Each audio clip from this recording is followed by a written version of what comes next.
안녕하세요.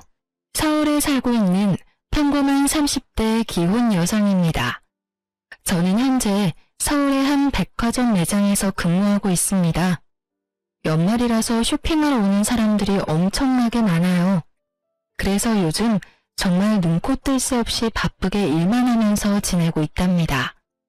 오늘은 모처럼 휴일이라 집에서 쉬다가 우연히 사연 라디오를 듣게 됐는데요.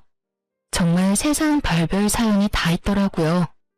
그런데 제가 결혼하고 직접 겪은 일들도 만만치가 않아서 제 이야기 보따리도 이곳에 한번 풀어보려고 합니다. 혹시 여러분은 연말과 연초 어떻게 보낼 계획이세요? 저는 12월 열심히 일하고 1월에 남편과 겨울 춘천 여행을 가기로 했습니다. 춘천의 시숙과 이혼한 형님이 가게를 하나 오픈했거든요. 사실 오픈한 지는 꽤 됐는데 제가 바빠서 못 갔어요. 처음에는 남편과 제주도로 겨울 여행을 가려고 했었는데 기왕이면 여행 가는 김에 형님도 만나려고 춘천으로 변경했어요. 사실 저는 이혼한 형님과는 언니 동생 하면서 둘도 없는 친자매처럼 지내고 있거든요. 제가 형님 가게에 왜 남편이랑 가냐면요. 지금부터 제 사연 들어보면 충분히 이해 가실 거예요. 저는 그렇다 쳐도 저희 남편까지 이혼한 형수랑 거리낌 없이 얼굴 보고 지내는 데에는 그만한 이유가 있거든요. 그리고 혹시라도 당사자가 내키지 않을 수도 있을 것 같아 미리 사연 보내도 되냐고 언니한테 전화로 허락도 받았습니다. 언니가 오히려 자기 대신 속 시원하게 좀 밝혀달라고 부탁하더군요. 그럼 지금부터 떠오르는 대로 차근차근 여러분께 말씀드리겠습니다. 저는 집안 사정이 그다지 좋은 편이 아니었어서 고등학교 졸업하자마자 백화점에서 일을 했습니다.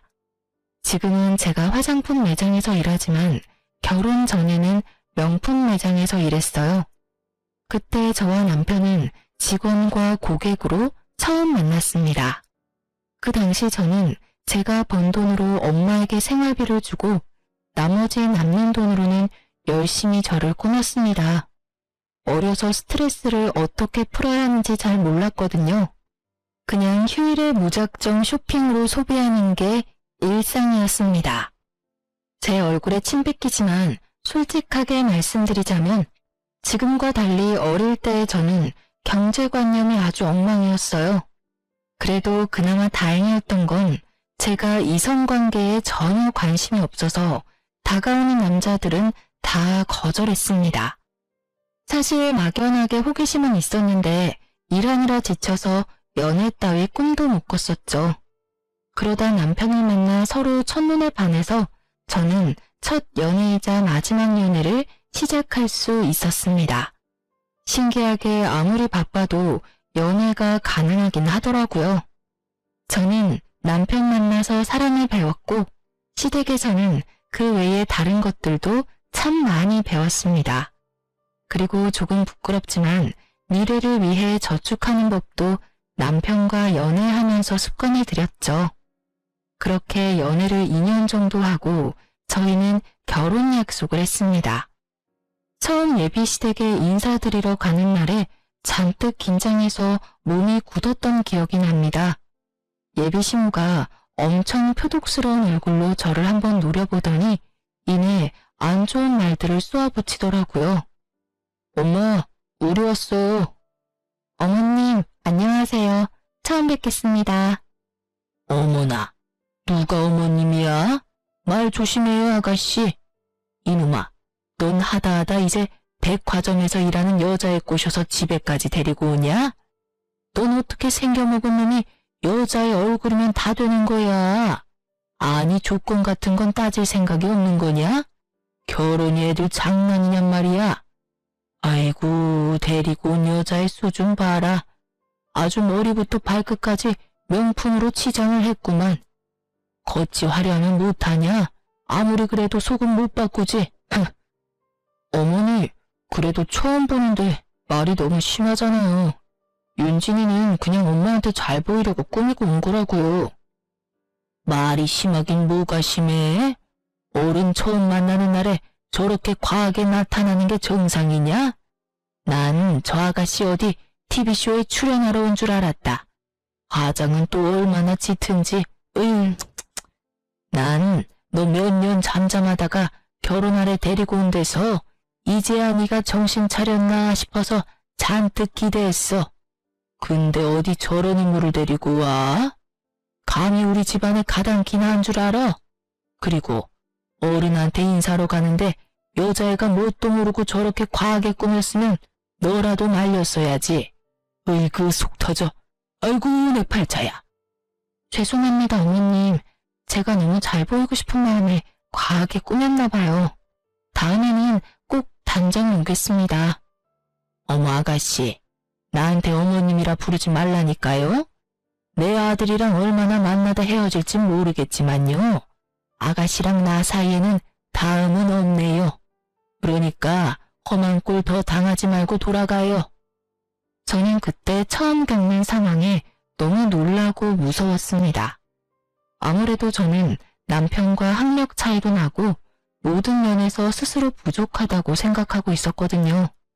자존감이 떨어져 저도 모르게 겉모습을 과하게 꾸몄던 것 같아요. 첫사랑이자 마지막 사랑인 것 같은 남편을 절대 놓치고 싶지 않았거든요. 그런데 아무것도 못해보고 겉모습 때문에 예비 시모의 미움을 사버리고 결혼을 못하게 될까봐 너무 무서웠어요. 예비 시모가 반대하니까 헤어지자고 할 줄 알았던 제 남편은 뜻밖에도 다 본인이 부족해서 제가 심하게 욕먹는 거라며 울면서 제게 사과했습니다. 오빠, 미안해. 아니야, 네가 왜 미안해. 우리 엄마 저러는 거 다 나 때문이야. 엄마한테 그런 모진 말 듣게 해서 내가 미안해 윤진아. 네가 아니라 내가 부족해서 그래. 다 내 잘못이야. 우리 엄마 저렇게 화낸 건 너한테 이유가 있는 게 아니라 과거에 내가 하고 다닌 행동들 때문에 그래. 남편은 저랑 6살 차이가 나는데 저보다 연애의 경험 많은 건 알고 있었어요. 처음 만날 때부터 자기는 여자를 엄청 많이 만나고 다녔다고 고백했거든요. 그런데 그 자세한 내막은 저도 몰랐습니다. 판도라의 상자를 열고 싶지 않았으니까요. 남편은 예비 시모가 노발대발하자 그제서야 제게 울며 자세한 내막을 털어놓는 겁니다. 남편은 집이 꽤 살았어서 백수로 오래 지내며 시부모 돈 펑펑 쓰면서 많이 놀러 다녔대요. 노는 걸 너무 좋아해서 남들보다 늦게 자리 잡았다 하더라고요. 그래서 시모가 남편을 늘 한심하게 바라보았다 합니다. 그런데 남편 얘기를 들어보니 본인 나름대로의 아픔이 또 있더라고요. 남편이 어렸을 때 시부는 늘 바람을 폈고 그는 엄마가 우는 모습만 보고 자랐대요. 그래서 더 사랑을 안 믿고 여자도 막 만나고 다녔다 합니다. 애초에 결혼을 안 할 생각으로 이 여자 저 여자 만나고 다닌 거죠. 시부가 너무 미운데 그나마 할 수 있는 복수가 인생 막 살고 돈 막 쓰는 거라 생각해서 아주 철없이 놀고 먹었다네요. 그때 치기 어린 남편이 엄마의 아픔까지 신경 쓸 여를이 없었던 거죠. 시모는 네 아빠처럼 넌 여자를 너무 좋아한다며 남편을 언제나 탐탁치 않게 생각했다고 해요. 시모에게 제발 형 하는 행동 반만 닮으라는 말을 수없이 들었다 합니다. 그러다 시부가 돌아가고 나서야 정신 차린 남편은 저를 만나서 결혼까지 결심한 거죠. 처음 시숙을 봤을 때는 남편이랑 정반대의 이미지라 저도 조금 놀랐습니다. 남편은 얼굴에도 조금 장난기가 서려있는 사람이었는데 시숙은 얼굴부터 차림새 전부 점잖아 보였거든요. 하지만 나중에 직접 겪어보니 전혀 그렇지는 않더군요. 시숙은 겉모습과 속이 아주 다른 사람이었어요. 하지만 형님만큼 겉과 속이 일치하는 사람이었습니다. 반대하는 결혼 둘이 알아서 해보라고 시모가 내쳤지만 남편과 저는 허락을 받고 싶어서 시모에게 계속 문을 두드렸습니다. 그러던 중에 저는 처음 형님과 마주했어요. 형수님, 계셨네요? 형이랑 같이 왔어요? 도련님 오셨어요? 형은 아직 회사에 있고 어머님은 지금 잠시 통화하러 방에 들어가셨어요. 밥 먹으러 놀러 오라고 해서 잠깐 혼자 놀러 왔는데 혹시 도련님 여자친구 윤진 씨라고 했죠? 어머, 반가워요. 이야기만 듣다가 이렇게 처음 만나네요. 어쩜 너무 화사하고 예뻐요. 도련님이 첫눈에 반할 만한데요? 형수는 또 부끄럽게 그런 얘기를 왜 해요? 아, 안녕하세요. 이렇게 반겨주셔서 감사합니다. 아니 뭐냐? 재혁이 너 또 언제 온 거야? 만나기 싫다는데 넌 왜 자꾸 내 집에 저 아가씨를 데리고 오는 거냐? 엄마, 사람 앞에 두고 진짜 왜 그래요? 끝까지 반대한다 하셔도 저희 결혼할 거예요. 그럼 내 허락 없이 하면 둘이 결혼하면 될걸.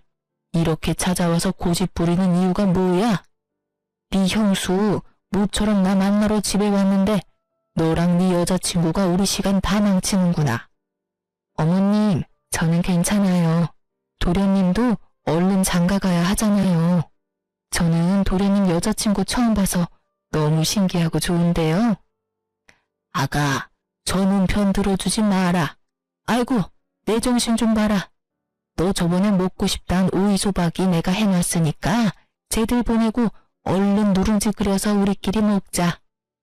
첫째 며느리에게 알콩달콩 귓속말하는 예비시무를 보면서 참 부럽기도 하고 저는 미움받는 입장이니 묘한 감정이 들었어요. 그런데 그때 먼저 형님이 제게 손을 내밀어 주더라고요. 어머, 정말요? 그럼 다 같이 먹어요, 어머님. 윤진 씨, 도련님, 아직 밥 안 먹었죠? 아니, 얘는 우리끼리 먹자니까 그러네. 에이, 제가 만든 건 아니지만 어머님 오이소박이에 저 엄청 자부심 있잖아요. 저만 그 맛 알기는 아깝죠. 그리고 다 같이 먹으면 더 맛있지 않을까요? 그럼 뭐, 둘 다 안 먹었으면 다 같이 한 술 뜨던지. 네, 저도 너무 먹어보고 싶어요, 어머님. 감사합니다. 어머님이라고 부르지 말라니까 그러네. 에이, 어머님, 그럼 윤진 씨가 부를 만한 호칭이 없는데요. 어머님한테 언니라고 부를 순 없잖아요. 아이고, 넌 또 뭔 똥딴지 같은 소리냐? 내가 첫째 너 때문에 웃는다. 어머님, 누룽지는 제가 끓일 테니까 좀 앉아 계세요. 모두에게 밝게 웃어 보이는 형님의 첫인상은 화장기는 없었지만 반짝거리고 선해 보였습니다. 그래서 그날 이후로 꾸미기 좋아했던 저는 형님의 모습을 롤모델 삼아 거칠애를 전부 포기하고 수수하고 아주 검소하게 다녔습니다. 저도 화장빨 말고 저 자체로 빛나는 사람이 되고 싶더라고요. 그렇게 만날 때마다 점점 바뀌어가는 제 겉모습에 예비시모의 문초리도 점점 부드럽게 변해가더라고요. 저는 기어코 노력한 끝에 점수를 딸 수 있었고 결혼 허락까지 받을 수 있었습니다. 막 축복을 받는 결혼까지는 아니었지만 반대하는 결혼이 아니라는 사실만으로 저는 너무 행복했어요. 하지만 제가 변하는 모습을 보며 그렇게까지 결혼을 하고 싶냐며 안타까워하는 친구들도 있고 반응은 각양각색이었어요. 조언을 넘어서 비난하는 친구들도 있었죠. 저는 아랑곳하지 않고 자주 어울려 놀았던 친구들과는 만나지 않고 자연스레 멀어졌습니다. 그때 제 곁에 남은 몇 안 되는 친구들이 지금도 곁에 남아있어요. 지금 생각해보면 제 인생에서도 아주 잘한 일이라 생각합니다. 그런데 저는 결혼하면 다 끝난 줄 알았는데 하고 보니 또 구박받을 일이 많더라고요. 저희 형님은 어디 가서 못 만날 아주 착한 사람이었습니다. 하지만 형님만 예뻐하고 저를 구박하고 차별하는 시모의 행동 때문에 자연스레 저는 형님을 질투하는 감정도 생겼고 속으로 형님을 조금 미워도 했습니다. 지금 돌이켜보니 참 제 마음대로 형님을 롤모델 삼았다가 또 미워하고 저 혼자 참 북치고 장구 많이 쳤네요. 그러다 제 질투심은 또 어떤 계기로 사라졌어요. 저는 결혼하고 시댁에서 맞이하는 첫 명절만큼은 시모에게 형님보다 더 예쁨 받고 싶었어요. 그런데 당연히 몇 년 일찍 시집 온 형님이 일을 잘했죠. 음식 장만하는데 형님은 익숙하게 시모를 돕는데 저는 느리고 서투른 칼질도 모자라 음식을 태우기 시작했어요. 아유, 둘째, 너는 살면서 요리랑 아예 담쌓고 지냈니? 난 며느리 한 명 더 생겨서 이번 명절은 좀 수월하게 지나가나 했다. 그런데 어째 너 실수 수습하느라 우리가 더 힘들구나. 죄송해요, 어머님. 근데 저도 배우면 금방 늘지 않을까요? 그래도 둘보다는 셋이 낫잖아요. 참나 말이나 못하면. 지금부터 둘째 너는 시키는 일만 해라. 괜히 혼자 설치다가 사고치지 말고. 네. 아니면 동서 잠깐 방에 가서 좀 쉬다 올래? 방에서 쉬고 오라는 형님의 말에 속으로 꽤나 당황했습니다. 형님이 저를 그 상황에서 배척하는 건가 싶었거든요. 네? 뭐 첫째 말대로 그렇게 하는 것도 나쁘지 않겠구나. 아가, 항상 나랑 둘이 하다가 한 명 더 끼니까 도리어 정신이 없지? 예, 나머지는 나랑 첫째가 마무리할 테니 넌 방에 들어가 있어라. 차라리 그게 더 도움되겠다. 지금은 뭐 정신 사나워서 원. 아, 그게 아니라요, 어머님. 동서 백화점에서 종일 구두 신고 힘들게 일하니까 오늘만큼은 좀 쉬었으면 해서요. 들어보니까 이번 주 내내 일했는데 오늘 하루 딱 쉬고 내일 또 출근한대요. 어머님이랑 저는 워낙 해왔던 거라 손에 익었는데 아직 동서는 그렇지 않잖아요. 형님, 저는 걸핏하면 혼자 열등감에 사로잡히곤 했는데 저를 진심으로 걱정하는 형님의 눈빛과 말은 엄청 감동이었어요. 그런 거라면 형님, 어머님, 저 이제 실수 안 할게요. 간단한 거라도 도울 수 있게 해주세요. 저만 가서 어떻게 쉬어요? 저 하나도 안 힘들어요. 오히려 혼자 쉬는 게 더 힘들어요. 우리가 힘들어 이거사. 그럼 사고 치지 말고 지금부터 딱 하라는 것만 해라. 알겠냐? 네. 잘해내고 싶었지만 참 야속하게도 저는 긴장한 탓에 손에 땀이 계속 났고 결국 시모가 아끼는 그릇을 놓쳐 깨트리기까지 했습니다. 쨍그랑하는 소리에 시모는 참을 대로 참았다며 제게 소리를 질렀어요. 너 정말 오늘 와서 사고만 치고 한 게 뭐가 있냐? 그거 첫째가 선물해준 비싼 접시야. 너 이 귀한 접시 어떡할 거야? 어머님, 정말 죄송해요. 손이 미끄러워서 그만. 넌 어디 네 형님 반만이라도 따라가 봐라. 내가 업고 다니지. 옷 좀 그렇게 죄다 엉성하니? 속 터진다 정말. 어머님, 일단 위험하니까 방에 잠깐 들어가세요. 저랑 동서가 바닥부터 치울게요. 시모에게 혼나니까 놀라서 손은 더 말이 안 듣더라고요.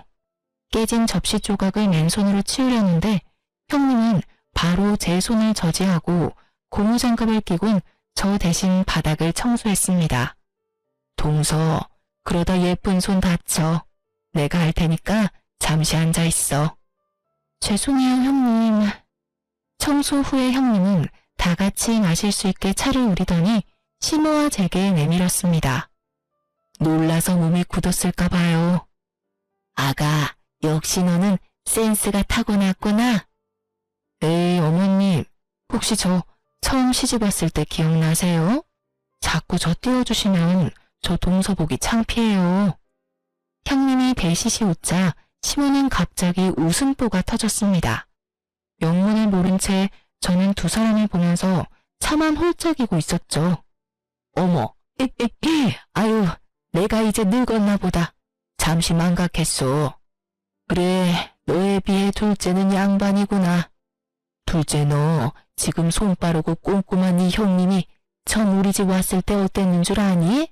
글쎄, 자기가 음식 혼자 다 하겠다고. 어머님, 저만 믿으세요. 하길래 믿고 외출하고 돌아왔더니 글쎄, 해 떨어질 때까지 거실 소파에 대자로 뻗어 자고 있었단다. 그래놓고 하는 말이 잠들어서 음식을 하나도 못했대. 아이고 배꼽이야. 정말 형님이요? 그래. 네 형님이 그랬어. 그래놓고 지도 놀랐는지 내 불호령에 벌떡 일어나서는 이제라도 빨리 해보겠다면서 잠결에 기름이라고 식초를 후라이팬에 냅다 돌려서 후라이팬에 불을 냈지 뭐냐. 그래서 불이 쉽게 안 꺼져서 주방에 소화기 뿌리고 난리 났었죠. 어머님, 그때 저한테도 아까처럼 말씀하셨었는데 기억나세요? 예, 너 그거 내가 아끼는 후라이팬인데 어쩔 거냐? 하셨잖아요. 아까 동서 보는데 저 보는 줄 알았다니까요. 그래, 그랬었지. 너 정말 손 많이 갔어. 저 혼나느라 눈물이 마를 날이 없었잖아요. 신나서 형님의 실수 에피소드를 말하는 시모와 맞장구 치며 웃는 형님을 보면서 비로소 긴장이 풀리더군요. 형님이 일부러 저 덜 혼나게끔 옛날 이야기를 꺼낸 것 같아서 그 마음이 참 고마웠습니다. 그렇게 저는 시모에게 혼날 때도 있었지만 형님에게 위로도 받고 점점 살림에 익숙해지고 시댁 식구들에게 스며들어갔습니다. 그러다 보니 시모의 불호령은 점점 사라졌고 저도 둘째 며느리로서 예쁨을 받으며 지냈어요. 하지만 그 행복도 길지 않았습니다. 얼마 안가 시모가 교통사고가 크게 났거든요. 시모가 그때 심하게 다쳐서 저와 남편도 물론 많이 슬퍼했는데요. 시모 교통사고 소식에 저희 부부와 시숙보다 형님이 더 많이 울었고 울다 실신까지 했습니다. 어머님, 일어나 보세요. 어머님, 저희 왔어요. 형님, 괜찮으세요? 저는 쓰러진 형님을 챙겼고 형님은 제가 생각했던 것보다 강했습니다. 다시 정신 차리자마자 시모를 간병할 준비를 하더군요. 그리고 의외로 효자인 줄 알았던 시숙은 잠깐 얼굴을 비추고 병원에는 잘 나타나지 않았습니다. 형님은 그런 무심한 아들을 대신하듯 중환자실 나눌 때 그 잠깐에도 따뜻한 물수건을 미리 준비해서 시모 얼굴과 손, 발을 열심히 닦아냈습니다. 저와 남편은 그런 형님을 보고 또 한 번 많이 배웠습니다.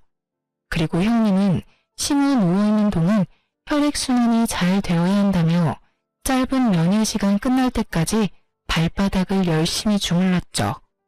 그 사랑 덕분인지 시모는 회복이 빨랐고 의식을 차린 후 일반 병동에 옮겨졌습니다. 얘들아, 고맙다. 내가 너희한테 큰 빚을 졌구나. 빚이라니 어머님, 그런 말씀 마세요. 당연히 저희가 해야 할 도리를 한 거니까요. 어머님, 저희들 다 너무 걱정했는데 특히 형님이 어머님 정말 열심히 간호했어요. 첫째 아가도 둘째 아가도 다들 고맙구나. 그런데 재호가, 네 형 재훈이는 어딨냐? 어머님, 그이는 일이 바빠서 오늘 못 왔어요. 죄송해요. 아니다, 괜찮다. 안 보여서 하는 말이지 뭐. 엄마, 형 대신 내가 있잖아. 이제 절대 아프면 안 돼요, 엄마? 그래, 이제 그럴 일 없을 거다. 내가 우리 아들들한테도 고마워. 그나저나 재훈이도 얼굴 보고 싶었는데 요즘 일이 많이 바쁜가 보구나.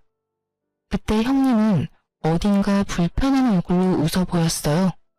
저는 뭔가 이상하다 눈치는 챘지만 무슨 사정이 있겠지 하고 묻지는 않았습니다. 그때부턴 형님과 제가 번갈아 가면서 어머님을 간호했어요.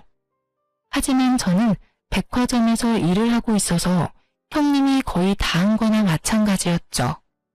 저희 남편도 일이 무척 바빴지만 일주일에 한 번은 꼭 종일 시모 병원에 저와 함께 있었습니다. 그런데 아무래도 남편이 병원에 와도 남자니까 크게 할 수 있는 게 없는 겁니다.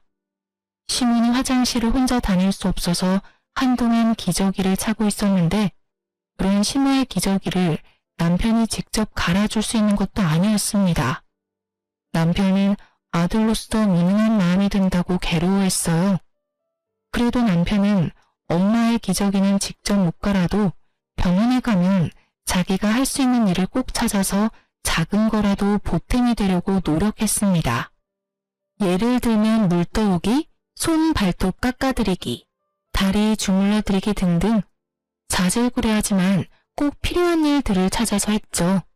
그리고 남편은 잊지 않고 제게 고맙다고 표현도 잘해줬습니다.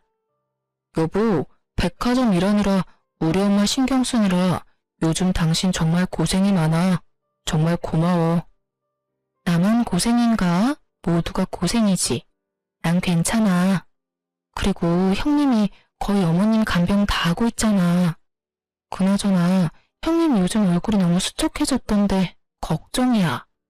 그럼 내일은 잠깐이라도 당신이 형수랑 몸보신할 겸 밖에 나가서 맛있는 거 사 먹고 와. 잠깐은 나 혼자 엄마 옆에 있어도 되지 않을까? 그래, 좋은 생각이네. 그렇게 저는 남편과 어머님을 보러 갔는데 시모는 갑자기 아들 낳아봤자 키워봤자 다 소용없는 거라고 한숨을 깊게 내쉬었습니다. 다 소용없어. 나도 딸을 낳았어야 하는 건데. 엄마, 듣는 아들 섭섭하게 왜 그러셔? 오늘 컨디션 많이 안 좋아요? 이 여사 왜 이러실까? 우리 어머님 욕심 너무 많으시다. 이미 형님이랑 제가 딸이잖아요. 분위기를 풀어보려는 저와 남편의 노력에도 시모는 좀처럼 웃질 않았고 얼굴이 어둡더라고요. 시모 얼굴에 드리워진 그늘과 근심이 얼굴 콧배기도 안 비추는 시숙 때문이란 걸 형님을 통해 뒤늦게 알았습니다. 아까 아침에 어떤 할머니가 어머님한테 며느리는 둘인데 왜 아들은 하나냐고 했거든요. 그 말에 빈정이 많이 상하셨나 봐요. 형이 병원에 잘 안 와요? 그때 한 번 오고 안 오네요. 그 사람이 내 말은 통듣지를 않아서요. 혹시 서방님이 형한테 병원에 좀 오라고 말해줄 수 있어요? 그럼 한 번은 올 것 같은데. 형수님, 혹시 형이랑 싸웠어요? 그게... 그럼 제가 형한테 직접 말해볼게요. 남편은 어떻게 시숙을 곧장 병원으로 불렀고 시모는 큰아들 오랜만에 보고 얼굴이 밝아졌습니다. 아이고, 우리 큰아들 왔어? 아이씨, 엄마, 아직도 소변줄하고 있어요? 병실에 지린내가 진동하네. 저건 도대체 언제 떼는 건데? 그런데 시숙은 잠깐 왔는데 오자마자 한다는 말이 너무 충격적이었어요. 인사도 없이 그 말을 남기고 시숙은 인상을 팍 쓰고 병실을 나가버렸어요. 그 모습에 충격받은 듯한 시모의 얼굴 보고 제 남편은 오히려 애써 아무렇지 않은 듯 너스레 떨었어요. 소변통 들고 비우고 온다 말하며 뒤따라 병실을 나갔습니다. 엄마, 나 이거 소변통 비우고 형 찾아올게요. 바람핀 시부가 죽고 유산은 많이 남겼지만 그 돈으로 1인 병실 안 쓴다던 시모였어요. 하지만 저희 남편이 절대 1인실 아니면 2인실 해야 한다고 고집부려서 시모는 2인 병실 쓰고 있었습니다. 만약 시모가 다인실을 쓰고 있었으면 시숙의 망언이 사람들 앞에서 무슨 망신이었을까 아찔했습니다. 게다가 한 명이지만 다른 환자도 있는 곳에서 큰아들한테 무시당한 시모가 꽤나 큰 충격을 받았는지 눈가에 눈물이 맺히는 걸 볼 수 있었어요. 근데 저놈이 지금 나한테 무슨 말을 한 거냐? 어머님, 괜찮으세요?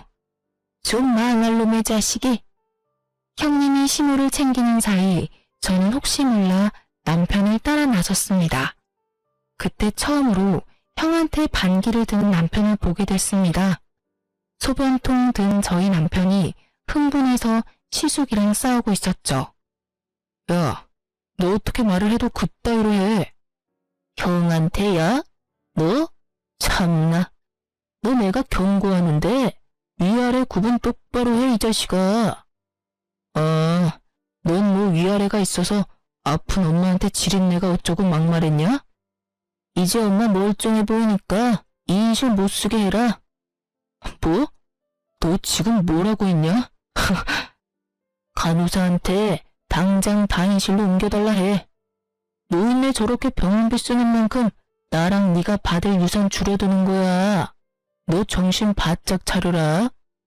엄청난 말을 하면서도 변함없는 시숙의 얼굴을 보니 꼭 소시오패스가 따로 없었습니다. 결국 남편이 형의 멱살까지 잡아버렸고 저는 놀라서 남편에게 달려갔습니다. 여보, 근데 이 자식이 이거 안 놔? 그런데 저보다 한 발 빨리 형님이 달려갔죠. 저희 남편이랑 금방이라도 치고 받고 싸우려는 시숙을 보고 일침을 가하는 형님이었습니다. 당신이 잘못한 거 맞잖아. 왜 서방님을 때리려고 해? 가족들 앞에서는 적어도 돈 욕심 티 안 낼 수 없어? 창피하다 정말. 형님의 말에 시숙은 싸늘하게 비웃으며 말했습니다. 네가 뭔 상관이야? 이제 이 집안이랑 상관도 없는 게 어디서 질척거리고 있어? 저리 안 꺼져? 시숙의 말에 순간 남편과 저는 벙찌고 말았고 다시 한번 다인실로 옮기라는 경고를 남기고 시숙이 사라지자 형님은 아이처럼 주저앉아서 엉엉 울었습니다.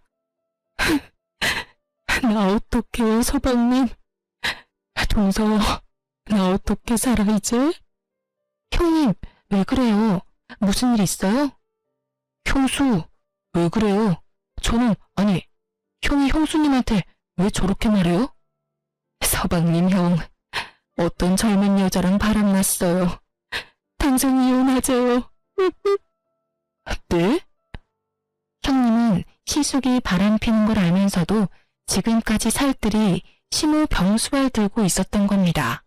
바람 펴놓고 당당하게 이혼하자는 시숙이었는데 형님은 아픈 심호 충격받을까봐 합의 이혼하는 조건으로 잠시 이혼도 미루고 있었습니다. 소송 이혼으로 해도 모자랄 판이었는데요. 절대로 형한테 쉽게 이혼 도장 찍어주지 마요 형수. 나 이제 어떡하죠? 며칠 전에 이미 찍었어요. 어머님한테 당장 말한다고 해서 더 이상은 미룰 수가 없었거든요. 네? 형수 바보예요? 바보냐고요? 분하긴 하지만 갑자기 이혼 사실 알려서 어머님 쓰러지기라도 하면 어떡해요. 그렇게 바보같이 미련한 형님을 보고 저와 남편이 도리어 울먹였네요. 잠깐 울고는 다시 초연한 얼굴로 시모가 상처받는 건 싫다는 형님이었습니다. 아무리 합의 이혼을 했어도 상간녀 소송이라도 걸어야 해요. 어떻게 해서든 방법 다 총동원해서 바람난 놈 엿먹어야죠. 제가 도울게요. 맞아요. 형님, 저도 남편 딸은 뭐든 도울게요. 어떻게 이렇게 예쁘고 착한 형님을 두고 바람이 나요? 고마워. 고마워요.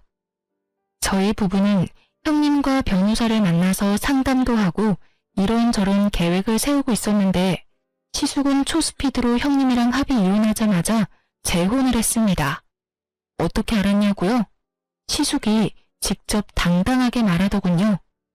시숙이 갑자기 중요하게 할 말 있다며 저희 부부를 상간녀와 식사 자리에 불러냈거든요. 아니 젊은 여자랑 바람난 거 무슨 자랑이라고 아주 동네방네 소문내려고 결혼식도 올린다 하더라고요. 뭐가 급한지 시숙은 벌써 혼인신고도 올렸고 요란하게 결혼식 준비도 하고 있더라고요. 안녕하세요.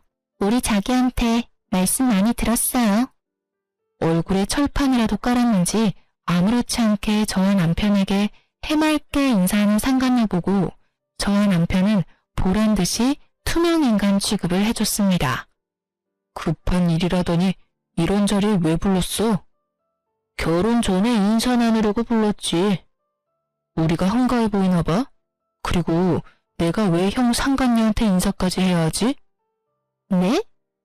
너 말 조심해. 내가 뭘? 듣는 귀들도 있는데 상간녀라니? 어머 아주버님, 상간녀를 상간녀라 하지. 그럼 뭐라 불러요? 재수씨.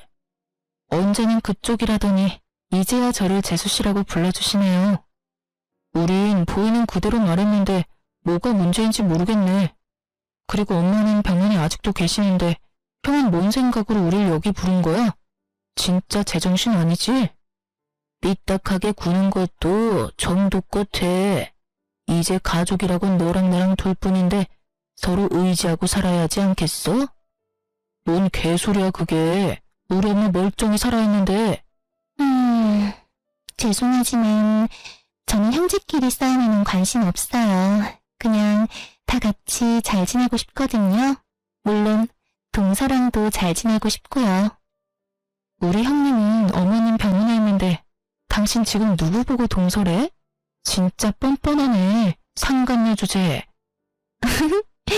부부가 합심해서 적대적이네요. 자기야, 나 슬슬 화내려고 하는데요. 언제까지 여기 있어야 해요? 일단 오늘 두 사람 부른 건 내 결혼식에 올 가족이 두 사람뿐이잖아. 와서 자리 좀 채우라고. 형, 아까부터 왜 엄마 없는 사람 취급하냐니까? 그럼 노인네 소변줄 달고 결혼식 오라 해? 진짜 아주버님 그렇게 안 봤는데 정말 이기적이네요. 우리가 왜 참석해야 해요? 전 절대 그 결혼식 안 가요. 그럼 재주씨는 오지 말던가요. 됐고, 야, 너만 와. 아니, 나한테 가족은 지금부터 형 제외하고 딱 3사람이야. 엄마, 이 사람, 형수. 네가 엄마 없는 사람 취급하니까 나도 지금부터 너 없는 사람 취급해줄게. 뭐라고? 안 그래도 상간녀 소송 들어와서 골치 아픈데 너까지 머리 아프게 하지 마. 어머머, 여보, 아주버님 모르셨나봐. 우리가 형님 도와서 소송한 건데 말이야. 뭐라고요? 참나 기가 막혀서. 자기야, 가만히 듣고만 있을 거야? 아니, 있어봐봐 좀. 지금 재수씨가 말한 거 다 사실이야? 그래, 내가 배신당한 불쌍한 형수님 도왔다. 형, 너 그러다 천벌받아. 너 진짜 돌았냐? 형제지간 배신하고 남인 네 형수 도와주는 게 말이 돼? 엄마가 알면 가만 계시겠냐? 정말 양심도 없다. 형수는 남인데도 아픈 우리 엄마 자기 엄마처럼 지극정성으로 간호했어. 엄마가 형 너 바람난 거 알면 누구 편 들까? 너 정말? 아니, 동생이 저렇게 나대는데 자기는 멍청하게 당하고만 있을 거야? 탕감이는 씩씩거리더니 저희 남편에게 갑자기 물을 뿌리려고 하더군요. 저는 그대로 물잔을 낚아채서 먼저 상간녀에게 물을 뿌려줬습니다. 어디 감히 내 남편한테. 이게 무슨 짓이에요? 당장 우리 형님 대신해서 머리채라도 쥐뜯어주고 싶은데요. 내 손 더럽히는 거 싫어서 손을 못 대겠네요. 냉수나 차렸으니까 정신 좀 차리고 살아요. 상간녀가 자리를 박차고 나가니까 시숙은 두고 보자며 같이 따라 나가더군요. 그리고 얼마 후 병원에서 할 치료를 다 끝낸 시모는 몸은 여전히 불편해서 한동안 요양병원으로 옮겨 지내기로 했습니다. 형님은 더 이상 병원에 오지 못했어요. 시숙은 이제 혼인신고도 해서 자기 부인은 따로 있으니 시모 옆에 있지 말라며 형님을 내쫓아버렸거든요. 상간녀 소송 때문에 열받아서 그런 듯 했습니다. 어머님, 앞으로 저 없을 때는 간병인이 올 거예요. 간병인? 혹시 첫째한테 무슨 일 생긴 건 아니지? 시모는 영문도 모른 채 갑자기 사라진 형님을 계속 찾았습니다. 형님을 걱정하는 시모에게 결국 저희 부부는 사실대로 털어놓았어요. 사실은요, 어머님. 엄마, 놀라지 말고 잘 들어요. 모든 이야기를 전해들은 시모는 충격을 받은 듯해 보였지만 쉽게 무너지지 않았어요. 아주 비장한 표정을 지어 보였습니다. 있어 봐라. 내가 알아서 하마. 그 말 한마디가 얼마나 든든하고 멋져 보였는지 모릅니다. 그 이후로 시모는 온 가족을 시모의 요양병원에 다 불러 모았습니다. 이번엔 시모에게도 인사를 시킬 생각인지 시숙이 재혼한 상간녀를 데리고 나타났습니다. 엄마, 좋았어요. 그래, 장남 왔냐? 통 얼굴 보기 어렵구나. 얼마 만에 보는지 모르겠어. 죄송해요. 그럴 일이 좀 있었어요. 안녕하세요, 어머님. 그쪽은 누구? 엄마 아픈 사이에 저한테 많은 일들이 있었어요. 다 말씀은 못 드려요. 부부간 말하지 못할 사정이 있었거든요.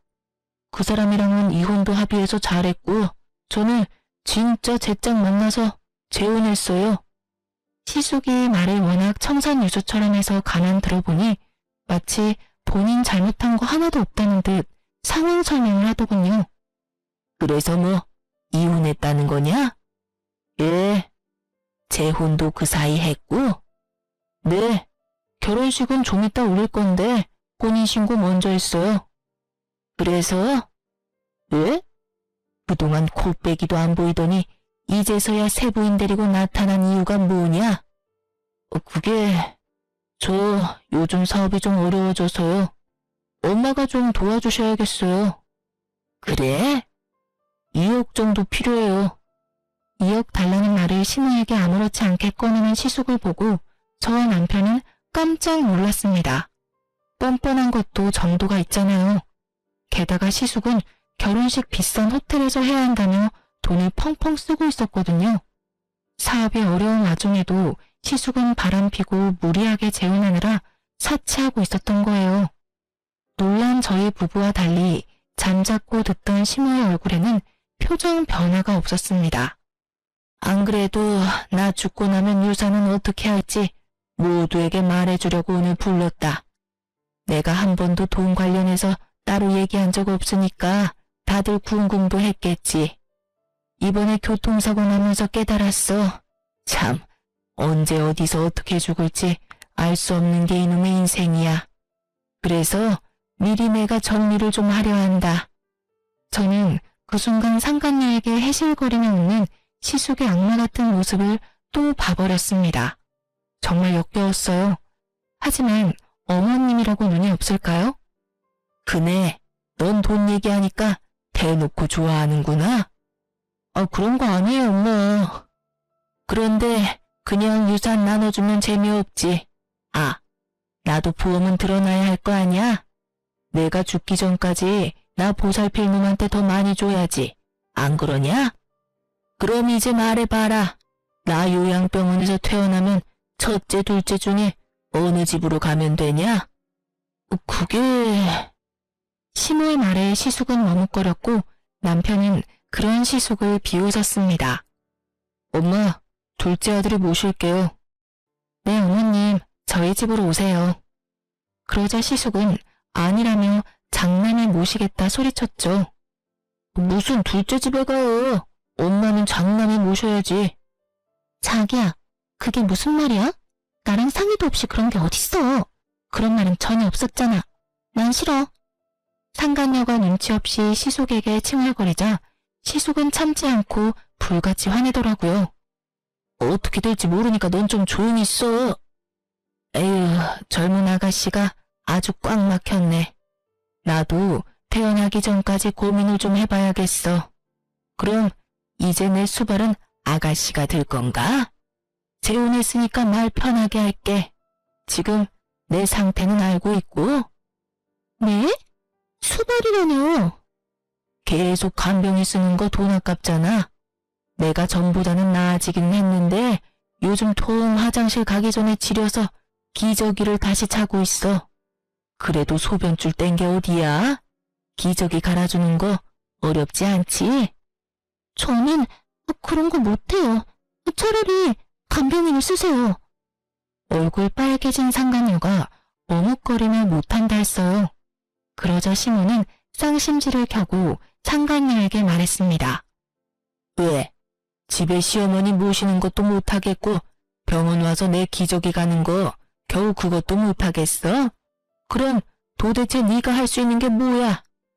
원래 내 큰며느리는 더한 것도 했는데 넌 왜 못해? 그럴 거면 너 왜 내 큰며느리 자리를 꿰차고 있는 거야? 그러자 시숙은 귓속말로 상간녀에게 쏘아붙였습니다. 귓속말이라고 하기엔 너무나 목소리가 커서 다 들렸지만요. 에이씨, 말이라도 어떻게 잘해봐. 뭐라도 좀 해보라고. 내가 뭘 어떻게 해? 아니, 어떻게 내가 더럽게 당신 엄마 기저귀를 갈아주냐고. 그러려고 내가 이 결혼한 줄 알아? 시숙은 뭐라도 하라고 눈치 주고 상간녀는 못 참겠는지 빽 소리를 지르더군요. 그 모습을 지켜보던 시모는 깔깔깔 웃으면서 병실 침대 옆 쓰레기통에 있던 자기 기저귀를 꺼내 상간녀 얼굴에 던졌습니다. 더러워 진짜. 아줌마 미쳤나봐. 이게 뭐하는 짓이에요? 뭐 만났어요? 바람 피운 건 안 더럽고. 바람 아니거든요.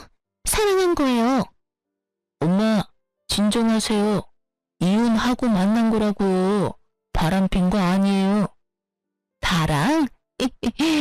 뭔 말도 안 되는 변명을. 넌 바람까지 펴놓고 조광지쳐 한 푼도 주지 않고 매정하게 내쫓아? 쓰레기 같던 네 애비도 그러지는 않았다. 바람은 밥 먹듯이 폈지만 돈은 나한테 다 남겼어 이놈아. 네 애비보다 더한 악마 같은 놈아. 넌 오늘부로 내 자식 아니야. 그리고 내 며느리는 여전히 딱 2명이야. 지금 내 옆에 있는 둘째 며느리랑 지금 병실 들어오는 첫째 며느리. 그때 형님이 병실 문을 열고 들어오자 얼굴이 썩어가는 상간녀와 시숙이었습니다. 어머님, 저 왔어요. 네가 여기 어디라고 와? 어라? 옆에 그 남잔 누구냐? 그새 남자도 생겼어? 웃기게도 주제에 형님 옆에 있는 남자를 은근히 신경 쓰는 시숙이었죠. 난 어머님이 오라고 해서 왔는데. 어서 와라. 마침 타이밍 잘 맞게 왔어. 형님 옆에 서 있던 남자는 다름 아닌 시모가 부른 변호사였습니다. 이제부터 정리를 좀 해보자고. 땡땡동의 5층 건물은 둘째네 부부에게 주기로 하셨습니다. 엄마, 나는요? 큰아들은요? 변호사님, 제가 받을 건요? 현재 요사님께서 살고 있는 집 말고 따로 세주고 있는 지방 아파트가 한 채 있습니다. 변호사가 뜸들이며 누구 줄지 말을 안 하니 시숙은 초조한 얼굴로 재촉하더군요. 일단 그 아파트 말고 첫째 아들분께는 통장을 넘기기로 하셨습니다. 물론 지금 당장 진행하는 게 아니라 모든 재산은 피상속인이 사망하시고 난 뒤에 유산으로 상속받는 겁니다. 알아요. 그러니까 내가 얼마나 받는데? 내 아들한테 미리 보여줘요. 네, 그럼 여기 통장. 변호사에게서 시숙이 화난 얼굴로 통장을 받아들고 상간녀랑 시숙은 금액을 확인했습니다. 일시, 백, 천만, 10만, 100만, 고작 200만 원? 뭔가 잘못된 것 같은데요? 시숙이 당황하며 재차 금액 다시 확인해도 200만 원이었어요. 금액이 뭔가 이상해요. 뭐가 이상해? 그게 딱 네 놈이 받을 돈인데. 엄마, 200이 아니라 당장 2억이 필요하다고요, 나는. 그 200만 원은 사실 병실에 지린내 난다며 병문안 못 오겠다던 그날 시숙이 어머님 통장으로 입금했었던 돈이었어요. 이 집구석 별꼴이야 정말. 돈은 많대서 이웃남이랑 결혼했는데 사업은 오늘 내일하고 받을 유산 많대서 기대했더만 가진 거 쥐뿔도 없는 놈이네 이거. 사기 결혼이야. 이혼해. 뭐? 잠깐 기다려봐. 뛰쳐나가는 상간녀의 세상 다 잃은 얼굴로 시숙은 무릎 꿇고 빌었습니다. 엄마, 나한테 왜 이러세요? 아들이 잘못했어요. 이제 장난 그만하시고요. 아파트는 나 줄 거죠? 한심하기 짝이 없는 이놈한테 내가 왜 아파트를 줘? 저 여자랑 당장 이혼할 테니까 제발 제목 유서는 제대로 남겨줘. 에이. 시모가 들은 척도 안 하자 시숙은 시모의 바지가랑이를 붙잡으며 말했습니다. 엄마, 그럼 아들 사업이라도 좀 도와줘요. 아까 말한 2억은 도와줄 거죠? 나 이러다 진짜 망해요. 2억? 2억이 누구 개 이름이냐? 맡겨놨어? 난 앞으로 나 먹고 살 돈이란 병원비밖에 없어 이제. 엄마. 변호사 선생님, 나 죽으면 작은 건물 말고도 나머지 남은 돈들이랑 내가 살던 집은 둘째한테 줄 거예요. 나 때문에 고생을 많이 했거든. 아파트는요, 엄마? 아파트 있잖아요.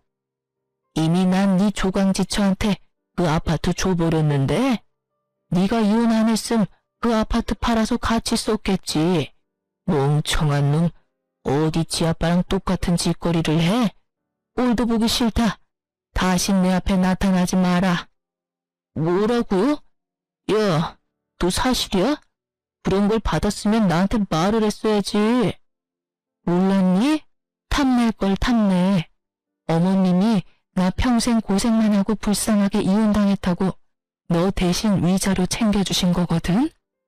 어머니, 제발요. 무슨 생각으로 그러신 거예요? 참나, 이제 내 손 떠난 것들이다. 네 마누라한테 사과하고 빌어보던가. 여보, 내가 미안해. 내가 잘못했어. 가증스러워. 형님은 펑펑 울고 있는 시숙의 뺨을 사정없이 날렸습니다. 그래, 때려. 마음 풀릴 때까지 차라리 날 때려. 넌 평생 반성해야 해. 근데 말야 어쩌지? 난 너랑 다시 합칠 생각도 없고 내 돈 나눠줄 생각도 없어. 지금껏 넌 네 생각만 해왔잖아. 나랑 내 아들은 손가락 빨고 살라고 그렇게 매정하게 버려놓고 잠 잘 오디? 그리고 너 어머님 병실에 있을 때 한 번이라도 말 따뜻하게 해본 적 있어? 가족들 먼저 버린 건 당신이야. 일어나. 이제 와서 불쌍한 척 거짓 눈물 흘리지 마.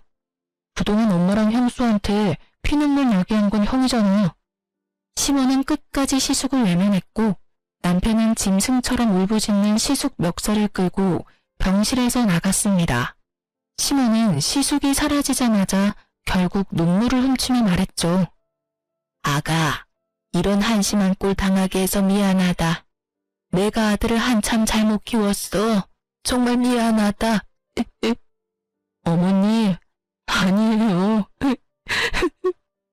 그 뒤로 시숙은 가족들이 모두 외면하자 혼자 사업 살려보겠다고 무리하게 대출받고 여기저기 돈을 빌리며 아등바등 사는 듯 했습니다.